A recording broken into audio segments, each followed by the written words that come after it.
નમસ્કાર મિત્રો, હું છું નિર્મિત વૈષ્ણવ અને સિને પ્રવેગના આજના એપિસોડમાં આપ સૌનું સ્વાગત છે. અને આજે આપણે વાત કરીએ ભારતીય ટેલિવિઝન જગતમાં જેણે ખળભળાટ મચાવ્યો છે એની એક મનોરંજક ક્રાંતિ, એક રોજિંદુ ધારાવાહિક, એક ડેલી સિરિયલ જેણે આપણા સૌના જીવનમાં ખરેખર ક્રાંતિ સર્જી છે. હસતા રમતા કઈ કેટલી વાતો કરી દીધી છે. અને મિત્રો, એ નાનું બાળક હોય કે ઉંમરનો કે સમાજનો કોઈ પણ વર્ગ હોય, દરેકના હૃદયને સ્પર્શી છે.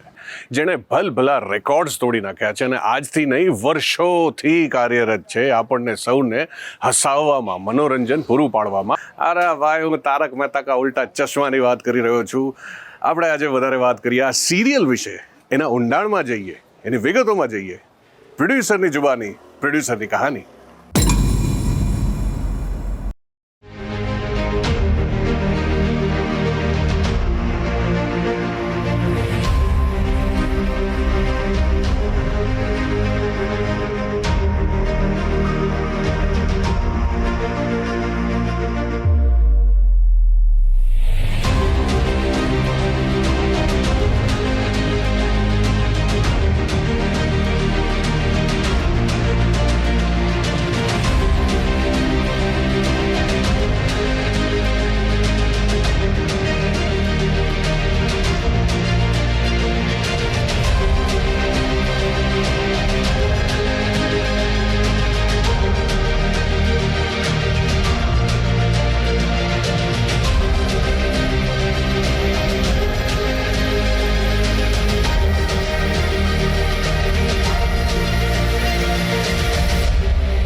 તારકભાઈ સાથે મારો પરિચય સ્કૂલમાંથી, કેવી રીતે દુનિયાને ઊંધા ચશ્માથી.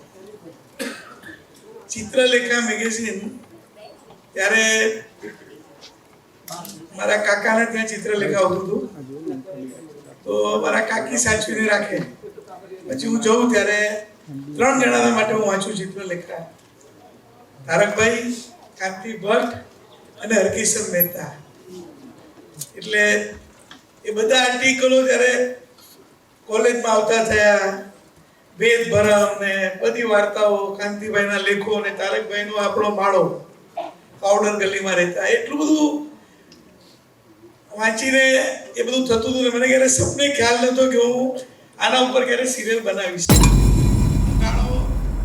એકદમ ગુજરાતી, મારી એકદમ શિસ્તપ્રિય મમ્મી, એટલે ભૂલે ચૂકે બીજો એકવાર ગાળો બોલાઈ ગઈ તો એટલો માર પડે કે ગાળો બોલાય નહીં. તો હવે લોકો ગાળો બોલે, હું બોલી ન શકું. રસિક સટોડિયામાં એ જે સંતોષ હતો ને, એકલા જઈને હું નાનકડી અમારી અગાસીમાં જઉં, ગાળ ગાળ ગાળ, એટલે એમાં બધી ગાળ, મનગમતી ગાળ મૂકી જવાની. અને એ રીતે આત્મસંતોષ, પોતાની સાથે વાતો કરી લેવાની. એટલે રસિક સટોડિયાનું પાત્ર આવે એટલે મજા. તારી ઉંમર એવી હતી.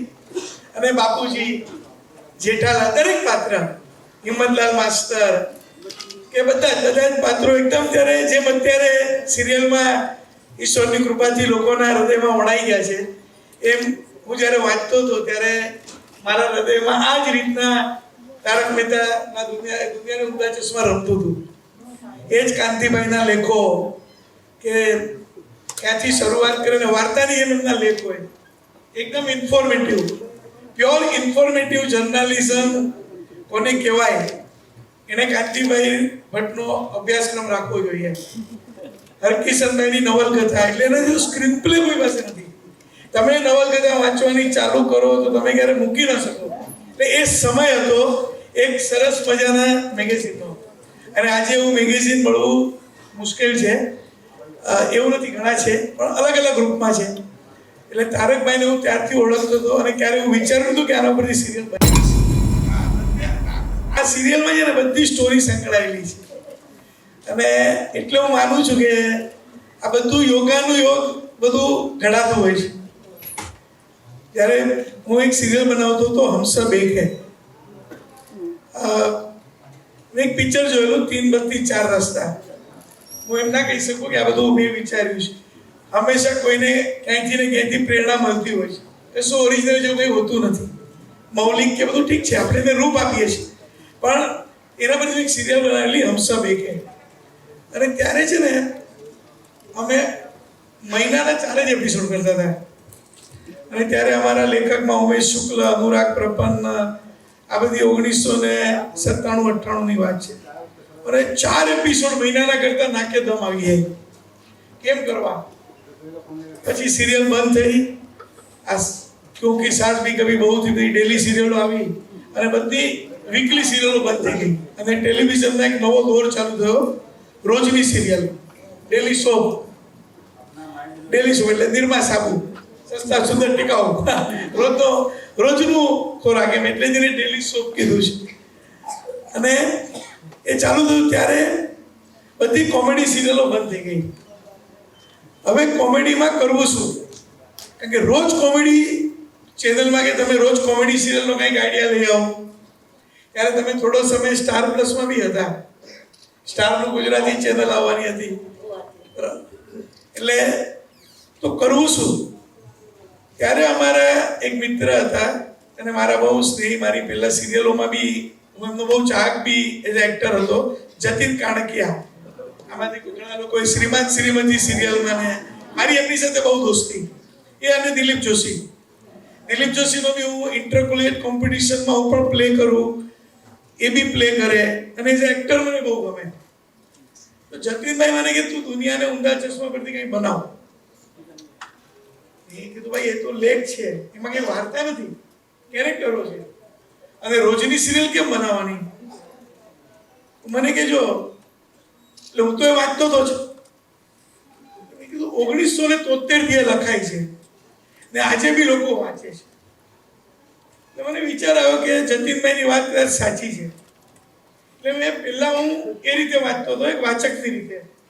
પછી મેં કીધું આને સિરિયલના રૂપમાં કેવી રીતે લઈ આવું અને થાય કે ન થાય.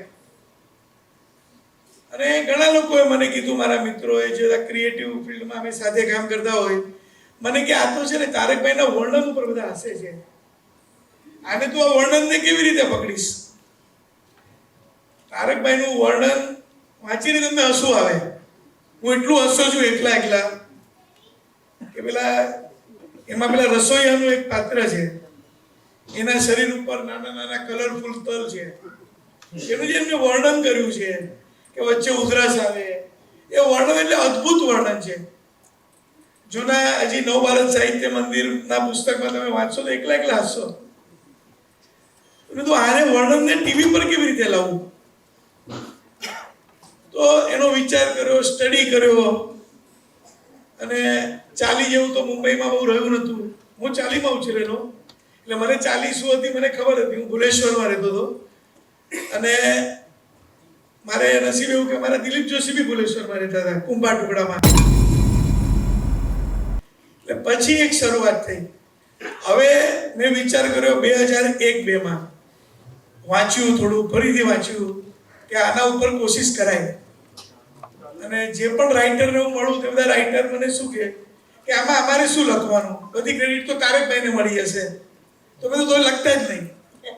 આપણે તારકભાઈના ઉપરથી લખીએ છીએ કે એના પરથી વિચાર ઉદ્ભવ્યો છે. તો પહેલા તો એનું માન સન્માન તમારા મનમાં હોય તો જ લખજો. આપણે એને કન્સ્ટ્રક્ટિવ રીતે બદલવાનું હોય એ કથાનકને, તો જ આપણે કરવું છે. જબરદસ્તીથી આપણે ક્રિએટિવ છે ને આમ કરી નાખીએ ને એવું કાંઈ મેં કીધું આપણે કરવું નથી. આપણે લોકોને નિર્દોષ હાસ્ય પીરસવાનું છે. એટલે મેં કીધું ચલો પહેલા રાઇટ્સ લેવાની તો શરૂઆત કરું. તો હું તારકભાઈના ત્યાં ગયો. એમના જૂના ઘરે શિલાબેન તો ઘણી વાર ગયા છે, નીચે ગણપતિ ભગવાન છે. એટલે આપણે તો ખાલી દુનિયાને ઊંધા ચશ્માથી જ ઓળખીએ છીએ, પણ એમને ઘણા બધા નાટકો લખ્યા છે અને બહુ ઉમદા નાટ્ય લેખન. એટલે એમાંથી જો કોઈ નાટ્ય લેખન એમના નાટકો વાંચે ને, તમે એક લાઈન કટ ના કરી શકો. એમની એક લાઈન એવી ન હોય કે નાટકમાંથી કટ થાય. તો તારકભાઈને મારે મળવાનું એટલે હું ટેન્શનમાં આવી ગયો. મેં કીધું હવે જઈને એમની પાસેથી રાઇટ્સ માંગવાના. આ એમનું કેવું હશે 1973 થી લખતા હોય, અને જેના કારણે એમને દરેક ગુજરાતી ઓળખે છે, એ ઘર ઘરમાં પ્રિય છે લેખક તરીકે. આવું લેખક તરીકેનું સન્માન બહુ ઓછા લેખકોને મળ્યું છે. કે જે ઘરમાં પ્રિય હોય, કે લોકો ઘરમાં તારકભાઈ વિશે જાણતા હોય. ભાઈ સવારથી આવીને અમે મચી જ પડ્યા છીએ ને કેટલું કામ કરીએ છીએ અને ભાઈ તમારા સુધી કેટલી વાતો પહોંચાડવાની તકલીફ લઈએ છીએ હે એટલે એક બ્રેક ના કંઈ તોડવાનું નથી. આ તો એક બ્રેક એટલે જેઠા કાકા કહેતા હતા, નટુ કાકા કહેતા હતા ને કે બ્રેક એટલે વચ્ચે વિરામ લેવો પડે અને એક વિરામ પછી આવીએ જમી આવું જરૂરી છે. હા દયા, અરે તારે જે કરવું હોય કરી નાખ, ખીચડી કર, રોટલા કર, કોઈ વાંધો નહીં, હું આવું છું. હવે મિત્રો આને કોણ સમજાવે? આ એક સિરિયલ બનાવતા બનાવતા પ્રોડ્યુસરનો દમ નીકળી ગયો છે. કેટલા રાઇટર, કેટલા એક્ટર્સ, કેટલો સમન્વય, કેટલા બધા લોકોનો એક સેટ પર. વધારે વાત કરીએ આ સિરિયલમાં બનાવતી વખતે કેટલી તકલીફો પડી એની. સાહેબ એક આખરે કોમન મેનની વાત છે. સામાન્ય માણસ પોતાની જિંદગીમાં કેટલી તકલીફો વેઠતો હોય છે એ વાત બરાબર બહાર તો આવવી જ જોઈએ ને. વાત કરીએ તારક મહેતા કા ઉલ્ટા ચશ્માની વાત. હા અરે આવું છું બાગા, તું સ્ટોર તો ખોલ. સૌથી પહેલા કહ્યું તો ગણપતિ ભગવાનને નીચે પગે લાગ્યો કે ભાઈ ભગવાન થોડી ઇજ્જત રાખજો, કાંઈ સિનિયર છે ઘણા ને, આપણાથી કાંઈ બોલી ન જવાય. હવે એક વસ્તુ એમને પાસેથી વેપારીની ભાષામાં વાત કરું તો મારે ખરીદવાની હતી. હવે કેવી અઘરી વાત છે. તો મેં તારકભાઈને જ્યારે કીધું તો તારકભાઈ આ ચેક રાખજો, હું 2 વર્ષમાં જો સિરિયલ ન બનાવી શકું તો તમે કોકને આપી દેજો. તારકભાઈ કે ના તું બનાવે ત્યારે આવજે ને, એ મને ઓળખે નહીં. એટલે ત્યારે ત્યાં પેલા મહેશભાઈ વકીલ કરીને હતા જે મિત્રાને બહુ ધ્યાન બી રાખતા હતા તારકભાઈનું. હાલ સુરતમાં રહે છે અને અમારા સિરિયલમાં થેન્ક્સમાં નામ આવે છે. મહેશભાઈ આ સિરિયલ બનાવવાની ચાલુ કરેલી 1998માં. એમને એકદમ ઓથેન્ટિક રીતે તારકભાઈનો જે માળો છે એવી રીતે જ બનાવેલી. એમાં સરિતા જોશી, સિદ્ધાર્થ રાંદેરિયા એ બધા પાત્રો હતા. પણ અનફોર્ચ્યુનેટલી ત્યારે જતીનભાઈ એક્સપાયર થઈ ગયા. એ જેઠાલાલનું કેરેક્ટર ભજવતા હતા. 4 એપિસોડ થયેલા હતા અને 1997-98માં વીકલી સિરિયલનો દોર હતો. ડેલી સિરિયલ થઈ ગઈ. પેલા મહેશભાઈ સુરતમાં રહે, કદાચ મારા ભાગ્યમાં લખાયું હશે. તો મહેશભાઈ ત્યાં બેઠા હતા. તારકભાઈ કે શું કરવું છે? મેં મારો પરિચય આપ્યો કે મેં કોમેડી સિરિયલો થોડી બનાવેલી છે. મેં જીવરામ જોશીનું મિયા ફુસકી પરથી બી બનાવેલી છે દૂરદર્શનમાં, અને કોમેડી આમ મને ગમે છે. તારકભાઈ કે ઠીક છે. પછી મેં એમને ચેક આપ્યો અને રાતના મારે સિનેજી જોવાનું હતું. તો મેં બસની ટિકિટની પાછળ અમે ટર્મ્સ મેં લખી નાખી કે 2 વર્ષ સુધીમાં જો ન બનાવું તો તારકભાઈ કોકને આપી દેશે. કાંઈ વાંધો નહીં. એગ્રીમેન્ટ કંઈ કર્યું નતું. અમે ચેક આપી દીધો 2 લાખ રૂપિયાનો. એ વખતે 2002ની વાત છે. આ વાર્તા કોઈ સમજે નહીં. જેઠાલાલ, દયા, કોઈ સ્ટાર પ્લસમાં કહું કે સોનીમાં કહું, ટપ્પુ, અરે મારું એમાં એક જ ફોકસ હતું. મારું મેઇન સેલિંગ પોઈન્ટ હતો ને શરૂઆતમાં સિરિયલનો એ દાદા અને પૌત્રની વાતનો હતો કે ટપ્પુ અને દાદાજી આ રિલેશનશિપ ટેલિવિઝનમાં કોઈ દિવસ આવી નથી. દિલીપ જોશી પર તો મને વિશ્વાસ હતો, પણ એક દયાનું પાત્ર જે દુનિયાને ઊંધા ચશ્મા લખાયેલું પણ નહોતું. એક ભોળી બાઈ આ જેઠાલાલની કેવી હોય, ભોળી સ્ત્રી જેઠાલાલની પત્ની તરીકે કેવી હોય, તો એ બધા પાત્રો વિચારતો ગયો. કારણ કે વાંચન અલગ વસ્તુ હતી. હવે ટીવીમાં જ્યારે સિરિયલ બનાવવાની હોય તો બાળકો પણ જોતા હોય, વડીલ પણ જોતા હોય. એમાં હું રસિક સટુડીઓ ના લાવી શકું. એમાં બાપુજી બીડી પીવે અને ટપ્પુ બી પછી એમાંથી ઠૂંઠવાયેલી બીડી પીવે. એવું તો બતાડું તો સિરિયલ થાય જ નહીં. એટલે મારે એને કૌટુંબિક સિરિયલ બનાવવી પડી. પણ મેં ડે 1થી એક વિચાર રાખેલો કે આનો જે અંદરનો જે ભાવ છે, એ સિરિયલનું જે તારકભાઈ જે કેવા એનું હાસ્ય છે એ શું છે? એ રોજબરોજની વાતો છે, સામાન્ય પાત્રો છે. આપણે આપણા બિલ્ડિંગમાં બી નીચે જોતા હોઈએ સોસાયટીમાં તો કોઈ ને કોઈ ભીડે હશે, કોઈ સોડી હશે, અને જેઠાલાલ તો બધા જ છે. બધા બબીતાને શોધતા હોય. કોઈ એવું નથી કે ના હું તો બબીતા સામે જોતો જ નથી. એ પોસિબલ જ નથી. ભલે દયાને પ્રેમ કરતા હોય, દયા ઘરમાં હોય, પણ આમ જોઈ તો લેતા જ હોય. એટલે એ આખું એનું ધીરે ધીરે એ મને તારકભાઈ એ મને પછી માંડી વાળ્યું, મને કે તું જ બનાવજે હવે હિન્દીમાં. તો તારકભાઈ હવે છે એમનો ફોન આવે ને હું ટેન્શનમાં આવી ગયો. આ મહિનામાં કંઈ થયું? કીધું હજી વાર છે, હજી કંઈ થયું? કોઈ ચેનલમાં સમજી જ નહીં. કારણ કે ત્યારે બધી સ્ત્રીલક્ષી સિરિયલ કે એક સ્ત્રીને સાસુ કેવી રીતે હેરાન કરે, જેઠાણી કેવી રીતે હેરાન કરે, પછી કેવી રીતે એના હસબન્ડનું એક્સ્ટ્રા મેરિટલ અફેર થાય. હવે એમાં જ આખું હિન્દુસ્તાન આખું હતું. એ બી સિરિયલો બધી લોકભોગી હતી, લોકોને આનંદ આપતી હતી, હું કોઈ ટીકા નથી કરતો, પણ એમાં ટીવી વાળા ચેનલોને સમજાવવું, એ લોકો કઈ આ માળો શું કોઈ સમજે નહીં. કારણ કે પછી મેં એને સોસાયટી બનાવી, બધું ચેન્જ કરતો ગયો, અને સબ ટીવીમાં એ વખતે કોમેડી ચેનલ તરીકે એ લોકોએ કોમેડી ચેનલ બનાવવાનો વિચાર કર્યો. અને મને કીધું કે આશિષભાઈ તમે આવો અને તમારી પાસે કાંઈ હોય તો કહો. તો મેં આ બનાવ્યું. ભાઈ એમને કીધું કે ભાઈ આવી રીતનું સબ્જેક્ટ છે, તો મને કે આ તો નહીં ચાલે, તમે તારકભાઈને લેડીઝ બનાવી નાખો. કારણ કે સ્ત્રી પાત્ર ટેલિવિઝનમાં બહુ ચાલે છે. એમ અનુપમા, કુસુમ કે પેલા કુમકુમ, ભાભીજી ઘર પે હે, ભાભી બી એક સિરિયલ હતી, ક્યોંકि સાસ ભી કભી બહુ થી. આ બધી સિરિયલો મોટે ભાગે સ્ત્રીલક્ષી પાત્રોથી હતું. મેં કીધું ભાઈ એવું ના થાય તો કરવી જ નથી આપણે. હું બહુ કડક રહ્યો. પાછું થયું વર્ષ પછી ચેનલે મને કીધું ઠીક છે તમે કરો. મેં કીધું બધાનું સાંભળીશ, કારણ કે ટેલિવિઝન કે ફિલ્મ મેકિંગ, સિરિયલ મેકિંગ એ કલેક્ટિવ જોબ છે. હું એકલો કરીશ એવું હોતું નથી, તમારે બધાનું સાંભળવું પડે. પરંતુ ડિસિઝન હું લઈશ, નહીં તો આ બધાનું આને આમ બનાવો, આને તેમ બનાવો. અરે આ ભાઈ, અંતે તો હું ગુજરાતી કચ્છી માણું છું, એટલે આટલી બધી વાતો કરતો હોઉં ને એટલે સમજી જાઉં કે ભૂખ તો લાગશે જ. બેક ઓફ ધ માઇન્ડ આ ભીડે ને અમારો સોઢીને બધા રાહ જોતા હશે, જમવાની કંઈક વ્યવસ્થાઓ ચાલતી હશે, એવું તો આવી જ જાય મગજમાં. એટલે મિત્રો એવું કરો, હું જરા દયાએ રાંધેલી ખીચડી ને મસ્ત મજાનું ગરમા ગરમ ઘી ને કઢી ને બધું ખાતો આવું. એક વિરામ લઈએ, પછી વાત કરીએ તારક મહેતા કા ઉલ્ટા ચશ્માની. આવું હા ભાઈ, હા ભીડે, અરે મેં આયા. મિત્રો, રોજિંદા જીવનના જે કોઈ સંસ્મરણો હોય છે એક સામાન્ય માણસના, એમાં કેટલી તકલીફો હોય છે, અને આ તકલીફોને હસતા રમતા રજૂ કરવી એ પણ એક મહાન કાર્ય છે, એક સુંદર આવડત છે, જેને કહેવાની જરૂર નથી. શબ્દો ટૂંકા પડે અને દુનિયા આખી કહી ચૂકી છે, પણ સલામ કરવા પડે, સો વંદન કરવા પડે તારકભાઈને, લેખકોને, જેણે પોતાની વર્ણનાત્મક, જેણે પોતાની વિચક્ષણ ઓબ્ઝર્વેશન, દર્શનાત્મક દ્રષ્ટિથી દુનિયા સામે આ બધી તકલીફો લાવી અને મનોરંજક રીતે લેખન કળામાં ઢાળી ને લોકો સમક્ષ રજૂ કરી. મિત્રો, આવા જ લેખક જો આવતા રહેશે તો સમાજનો અરીસો સાબુત રહેશે. મારી તમારી વાતો ભલે હાસ્યાસ્પદ રીતે પણ ચર્ચાતી રહેશે. આવો વાત કરીએ વધારે તારક મહેતા કા ઉલ્ટા ચશ્માની. તો 2008માં એ લોકો પાસે બજેટ નહોતું. મને કે ભાઈ તો મને પૂરું લોસ હતી. જે ચેનલે ત્યારે મને 5 લાખ રૂપિયા આપ્યા એક એપિસોડ માટે, અને આટલા બધા કેરેક્ટર. એટલે મેં કીધું ભાઈ તમે મને સેટ બનાવવાનો તો ખર્ચો આપો.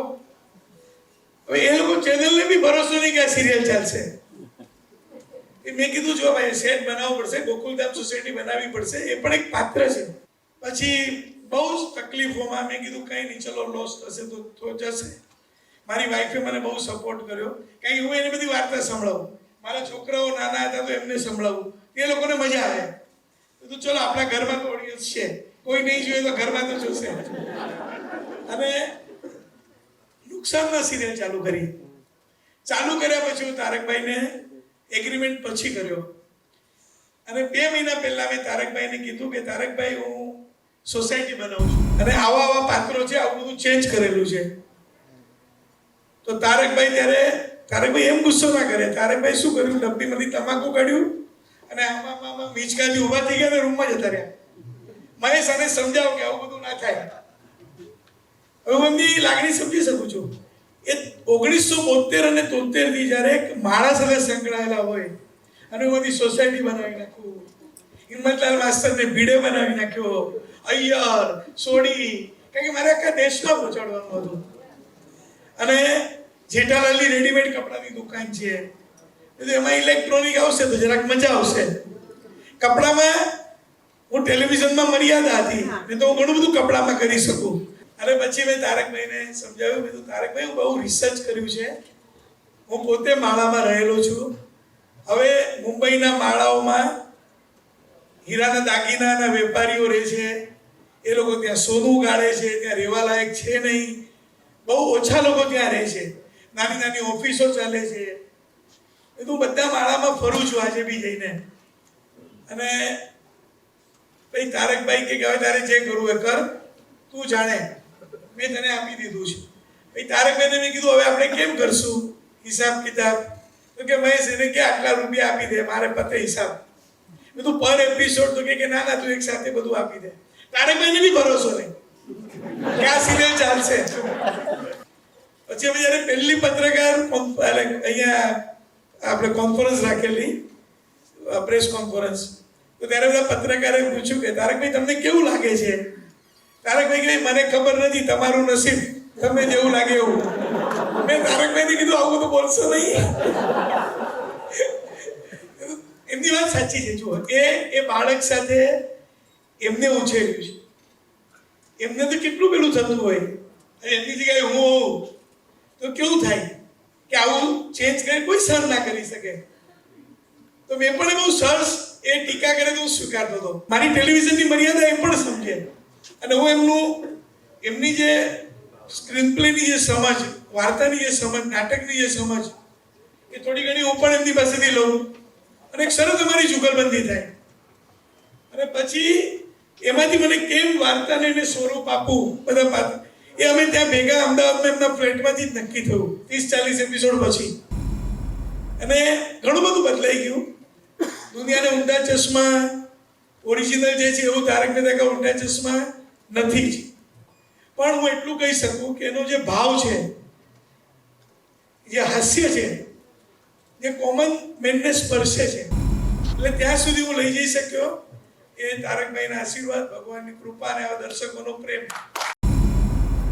મિત્રો, એપિસોડ પૂરો થવાની વાત આવતી હોય છતાંય આપણને એમ થાય કે આ વાતો સાંભળતા જ રહીએ. અરે સાહેબ, મારી તમારી વાત આખા જગતને ખબર પડતી હોય, આપણી તકલીફો, રોજિંદા જીવનની વાતો, અને એ પણ જ્ઞાનસભર અને ગમ્મતસભર રીતે જો કોઈએ આપણા બધાની વચ્ચે જ રહીને કેટલી બધી તકલીફો વેઠીને જો કરી હોય અને સતત આપણે મનોરંજન આપ્યું હોય તો એમને 100 સલામ કહેવા જ ઘટે સાહેબ.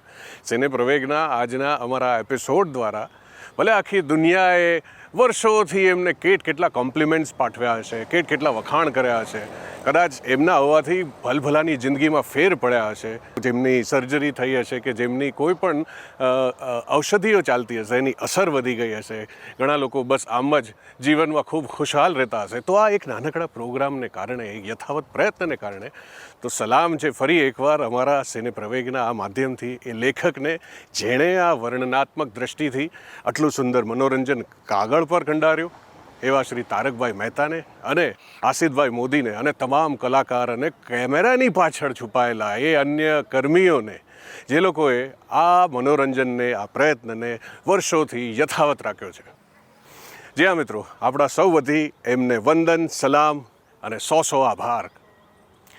તારક મહેતા કા ઉલ્ટા ચશ્માની વધારે વાતો આવતા એપિસોડમાં. ત્યાં સુધી રજા આપો અને જોતા રહો પ્રવેગ ટીવી.